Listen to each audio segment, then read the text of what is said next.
সাপে কাটা রোগীর মৃত্যুতে উত্তেজনা ছড়ালো নদিয়ার কৃষ্ণনগর শক্তিনগর জেলা হাসপাতালে। চিকিৎসায় গাফিলতির অভিযোগ তুলে বিক্ষোভ দেখালেন রোগীর পরিবার। জানা গিয়েছে, গতকাল সকালে মাঠে কাজ করতে গিয়ে সর্পদংশনে জখম হন দুবুলিয়া থানার বাহাদুরপুরের বাসিন্দা দশরথ ঘোষ, বয়স 50। পরিবারের লোকজন তাকে উদ্ধার করে শক্তিনগর জেলা হাসপাতালে ভর্তি করে। পরিবারের লোকজনের অভিযোগ, বিনা চিকিৎসায় তাকে ফেলে রাখা হয়। আজ শনিবার বিকেলে তাকে মৃত বলে ঘোষণা করা হয়। মৃত্যু সংবাদ পেয়ে হাসপাতাল চত্বরে ভিড় জমান পরিবারের লোকজন। চিকিৎসার গাফিলতির অভিযোগ তুলে বিক্ষোভ দেখাতে থাকেন তারা। খবর পেয়ে ঘটনাস্থলে যায় কোতোয়ালি থানার পুলিশ। পুলিশের সঙ্গে বিক্ষোভকারীদের বচসা ও ধাক্কাধাক্কি শুরু হয়। পরে পুলিশের হস্তক্ষেপে পরিস্থিতি নিয়ন্ত্রণে আসে। নদিয়ার কৃষ্ণনগর থেকে অর্ণব মজুমদারের রিপোর্ট, স্টিং নিউজ। আমাদের বিচার চাই, মিডিয়ার কাছে একটাই অনুরোধ, আমাদের বিচার চাই। আজকে আমার কাছে কালকে যেন কারণ না যায়। আমি বিচার চাই, ইনসাফ চাই। সারা সিস্টেম এত খারাপ, স্বাস্থ্য বিপদে বলে মানুষ আছে হসপিটালে, সারা হসপিটালটা গেল না। একটা ওয়ার্ড বয় চালাচ্ছে ইমার্জেন্সি, একটা ওয়ার্ড বয় একটা ইমার্জেন্সি চালাবে। কোন একটা আইসিইউ সিস্টার বলতে পারছে না যে 12 ঘন্টা পেশেন্টটা আইসিইউতে ঢুকেছে, কোন ডাক্তার দেখছে একটা সিস্টার বলতে পারছে না যে এই পেশেন্টটাকে এই ডাক্তারে দেখছে। এ কিরকম হসপিটাল? এটা জেলা হসপিটাল, বড় শক্তিনগর জেলা হসপিটাল, এখানে কোনো সিস্টেম ভালো নাই। সারা স্বাস্থ্য হচ্ছে মানুষ বিপদের, স্বাস্থ্যটাকে মেন ব্যবসা বানিয়েছে। আমাদের ডাক্তার চাই, আগে ডাক্তার চাই। আইসিইউতে ঢুকতে দেয়নি আমাদের। সকালবেলা 7টায় ভর্তি করে, 7টা থেকে 8টার মধ্যে ডাক্তারকে দুবার গেলাম, বললো 1 ঘন্টা হোক, আমরা দেখছি। ডাক্তার ঘুমাচ্ছে, দুবার নক করলাম, নক করার পর উঠলো বলে দরজাটা দুবার জোরে ধাক্কালাম।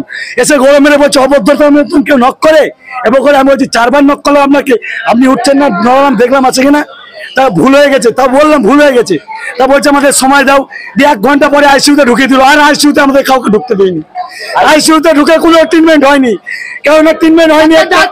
একটা সিস্টার, আইসিইউ সিস্টার তো জানবে যে আমি যদি ভিতরে না রাখি আমি জানবো না। একটা সিস্টার তো জানবে আইসিইউ যে কোন ডাক্তার এই পেশেন্টটাকে দেখছে। সিস্টারও বলতে পারছেন যে এই ডাক্তার এই পেশেন্টটাকে দেখছে। সিসিতে যে লোকগুলো থাকে গেটে, সিসিতে গেটে যে লোকগুলো থাকে তারা। আমার নাম বাবুসোনা ঘোষ। উনি আমার বাবা হয়। কি নাম? দশরথ ঘোষ, বয়স 50। কি কারণে ভর্তি হয়েছিল? সাপে কামড়েছিল, মাঠে গিয়েছিল, সাপে কামড়ে ভর্তি হয়েছিল। কি করতেন উনি চাষবাস করতেন। কখন কামড়েছিল? কালকে সকাল 6টা 20-তে কামড়িয়েছে। হাসপাতালে কখন ভর্তি করে? 7টা 3 বাজে তখন। মানে সকালে? সকালে। তারপর থেকে চিকিৎসা হয়েছে? কালকে সকালে 7টার সময় ভর্তি করার পর জেনারেল ওয়ার্ডে নিয়ে যাওয়া হলো। নিয়ে যাওয়ার পর ডাক্তারকে টিটেনাস ইঞ্জেকশন দিল। ইঞ্জেকশন দেওয়ার পর সেলাইন দিল। সেলাইন দেওয়ার পর ডাক্তারবাবু বললো যে 1 ঘন্টা দেখতে হবে, 1 ঘন্টা পর আমরা আবার চিকিৎসা করব। ফার্স্ট এড করা হয়ে গেছে, আমরা সেকেন্ড এড করবো। যখন 1 ঘন্টা হয়ে গেল, তারপরে ডাক্তারবাবু বললো আইসিইউতে দিতে হবে। আইসিইউতে দেওয়ার পর আইসিইউতে নিয়ে গেল। আইসিইউতে নিয়ে যাওয়ার পর আমরা ভেতরে যেতে চাইলাম, কাউকে ভেতরে যেতে দিল না। আইসিইউ নিয়ে যাওয়ার পর আমাদের 4টার সময় ভিজিটিং আওয়ার ছিল। 4টার সময় ভিজিটিং আওয়ারে গেলাম। 4টার সময় ভিজিটিং আওয়ার যাওয়ার পর আমি বাবার সাথে কথাবার্তা বললাম। বাবা বললো ঠিক আছে, আমি ভালো আছি। তারপরে বাবা বললো আমার শুধু পাটা জ্বালাপোড়া করছে, আমার এখনো জ্বালাপোড়া কমেনি। দিয়ে আমি সিস্টার, যে ইনচার্জ ছিল ভিতরে, সিস্টার ইনচার্জ, ওনার কাছে গেলাম। ওনাকে বললাম যে এরকম এই ব্যাপার। আমাকে বললো তোমার বাবাকে তো আমরা দেখছি, আমরা চেষ্টা করছি, ঠিক আছে, তোমার বাবাকে 9টার সময় রক্ত পরীক্ষা হবে। রক্ত পরীক্ষা করার পর রাত্রি 9টার সময় ডায়ালিসিস করা হবে। যদি রক্ত রিপোর্ট খারাপ আসে তাহলে ডায়ালিসিস করা হবে। সেই উদ্দেশ্যে আমরা গেলাম। দিয়ে আমি সিস্টার ইনচার্জকে জিজ্ঞেস করলাম যে কে দেখছে। দিয়ে উনি বেড নাম্বার দেখে বলে বেডে লেখা আছে ভিদাস দেখছে। আর আমাকে যে গেট পাস দিয়েছিল, গেট পাসে লেখা আছে যে ভিদাস দেখছে। আমি সেই সময় 6টার সময় ভিদাসের চেম্বারে গেলাম। ভিদাসের চেম্বারে যাওয়ার পর ওখানে গিয়ে ওনার যে পিয়া ছিল, উনি বললো যে আজকে ডাক্তারবাবু হসপিটালে যায়নি, ওনার পরিবর্তে হয়তো কেউ ডিউটি করছে, উনি এখানে করছে, চেম্বার করছে।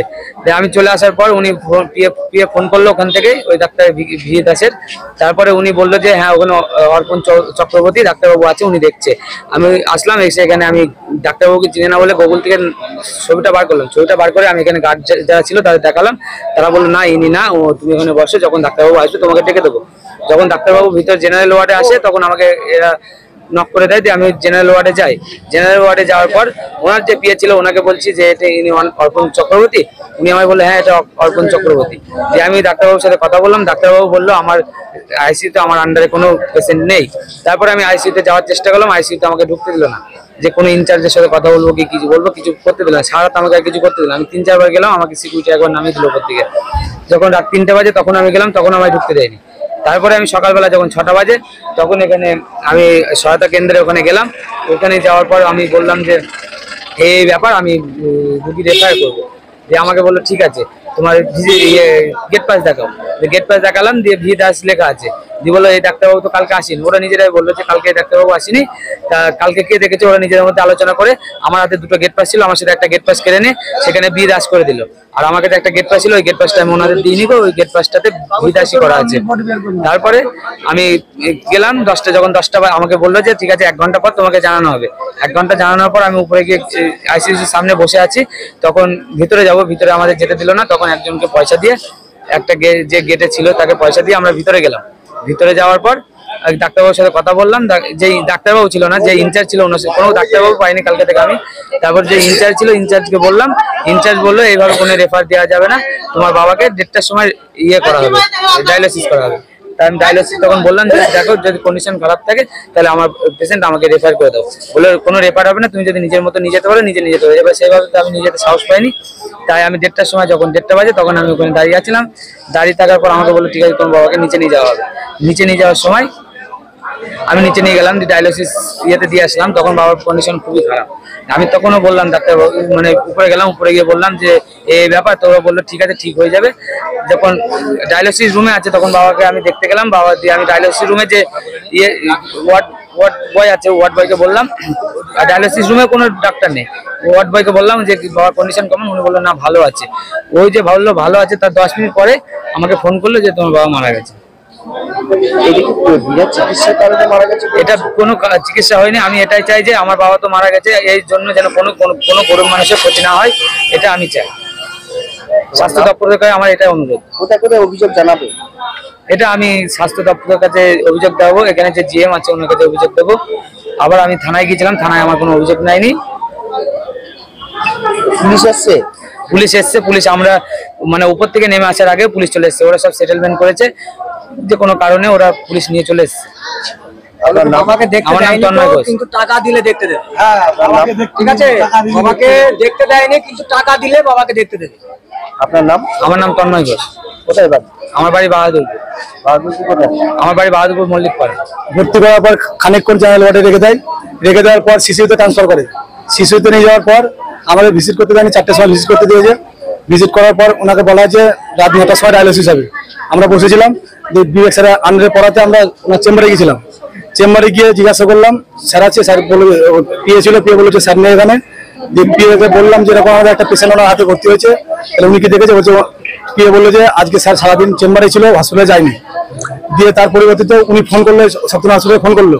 ফোন করে জানালো যে কে দেখেছে, স্যারের পরিবর্তে কে দেখেছে। উনি বললো যে অর্পণ চক্রবর্তী স্যার। অর্পণ চক্রবর্তী স্যার দেখেছে বলে আমরা চলে আসলাম। এসে রাত 9টার সময় ডাক্তারবাবুর সঙ্গে দেখা করলাম, অর্পণ চক্রবর্তীর সঙ্গে। অর্পণ চক্রবর্তীর সঙ্গে দেখা করার পর ওনাকে বললাম যে আমাদের একটা শিশুতে পেশেন্ট আছে, পেশেন্টের অবস্থা কিরকম? উনি বললো যে আমার শিশুতে আমার আন্ডারে কোনো পেশেন্ট নেই। তারপরে আর আমরা যোগাযোগ, ভিতরে শিশুতে আছে বলে আমরা যোগাযোগ করতে পারিনি। সকালবেলা গিয়েছিলাম সহায়তা কেন্দ্রে। সহায়তা কেন্দ্রে যাওয়ার পর এই যে আমাদের গেট পাসের টিকিট, আমাদের ভর্তি হয়েছিল ভি দাসের আন্ডারে। এই যে কেটে এরা করেছে বলরাম দাস। বলরাম দাসকে আমরা 10টার সময় খোঁজার পর 10টার সময় হচ্ছে তোমার পুরুষদের ওয়ার্ডে পাই। ওখানে যাই, ওখানে গিয়ে স্যারের সঙ্গে কথা বললাম। স্যারকে বললাম যে আমাদের একটা পেশেন্ট আছে, আমাদের কিরকম আছে। উনি বললো যে আমি এখনো পর্যন্ত শিশুর মধ্যে ঢুকি। তার পরবর্তীতে আমরা কিছু পয়সা দিয়ে আমরা শিশুর মধ্যে ঢুকেছি। ঢুকে ইনচার্জের সঙ্গে কথা বলেছে ওখানে। উনি আমরা রেফার চেয়েছি, 2-3বার রেফার চেয়েছি, উনি রেফার করেনি। একজন কিছু রেফার চেয়েছি, রেফার করেনি। দিয়ে উনি বলেছে 1টার সময় ডায়ালিসিস হবে। একটা সাপের আপনার পেশেন্ট 24 ঘন্টার মধ্যে ডায়ালিসিস হয়, যেটা 30 ঘন্টা পরে ডায়ালিসিস শুরু হয়েছে। আর ডায়ালিসিস বেড়ে গিয়ে মারা গেছে পেশেন্টটা। আমরা এখন কারা নিয়েছি? হ্যাঁ, পয়সা কিসের জন্য নিয়েছি? পয়সা দেখতে যাওয়ার জন্য, শিশু দেখতে যাওয়ার জন্য। কারা নিয়েছে এটা? ওখানকার সবাই জড়িত আছে, স্টাফ ভিতরে আছে, সবাই জড়িত আছে। যারা থাকে ওদেরকে পয়সা দিয়ে তবে আমরা ভেতরে গিয়েছি দেখতে, তারা কি আমাদের ঢুকতে দেয়।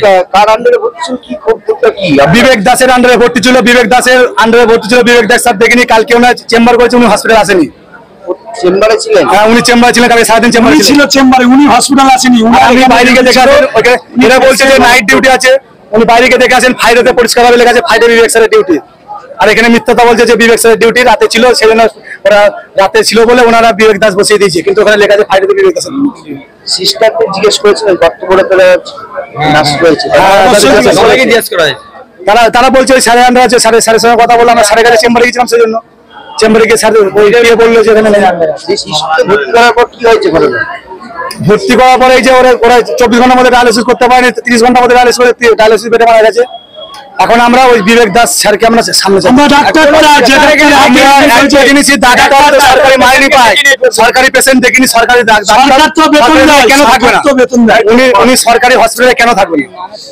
উনি চেম্বার কেন থাকবেন? ওনার ডিউটি হচ্ছে শুক্রবারে, উনি কেন হচ্ছে চেম্বার? ইস্যু করার জন্য চলে এসছে পুলিশ। আমরা বাড়ি থানায় গিয়েছিলাম, থানায় একটা এসআই বসেছিল, থানায় ভিতরে একটা এসআই বসেছিল, এসআইকে সব রকম কথা বললাম। তারপর বললো মেজবাবুর সঙ্গে কথা বলে মেজবাবুর কাছে গেলাম, মেজবাবু এরকম বোঝাচ্ছে যে সিএইচএম কে একটা নোটিশ করো আর সুপারকে একটা নোটিশ করো, সেই নোটিশের রিসিভ নিয়ে আসো, রিসিভ নিয়ে এসে তারপর এখানে জেনারেল ডায়েরি করা যাবে, তাছাড়া করা যাবে না। আপনারা কি সিদ্ধান্ত নিচ্ছেন? আমরা সিদ্ধান্ত নিচ্ছি ওই ডাক্তার চাই, ওই ডাক্তারের সাথে ডাক্তার কেন আসবে না হসপিটালে? আপনারা কি এই বিষয়ে কোনো লিখিত জমা দেবেন? লিখিত জমা দিতে পারছি না, আমাদের তো সবাইকে তো খাওয়া দিয়েছে, সবাইকে জমাটা নেবে কে? ডাক্তারকে যাচ্ছি, জমা দেবেন? আমরা অবশ্যই জমা দেবো, কেস করবো। আজকে আমার গেছে, কালকে যেন আর কারণ না যায়, আজকেই দেবো। আপনার কে ভর্তি আছে? আমার সংশয়। কি নাম তার? দশরথ ঘোষ। কোথায় বাড়ি? বাড়ি বাহাদুরপুর। বাহাদুরপুর। কত তারিখে ভর্তি হয়েছে? ভর্তি হচ্ছে কালকে আজকে মারা গেছে 4:03 মারা গেছে, বিনা চিকিৎসায় মারা গেছে। বিনা চিকিৎসায় 24 ঘন্টার মধ্যে কোনো ট্রিটমেন্ট হয়নি। আমার নাম রাজু ঘোষ। আপনার বাড়ি কোথায়? আমার বাড়ি বাহাদুরপুর।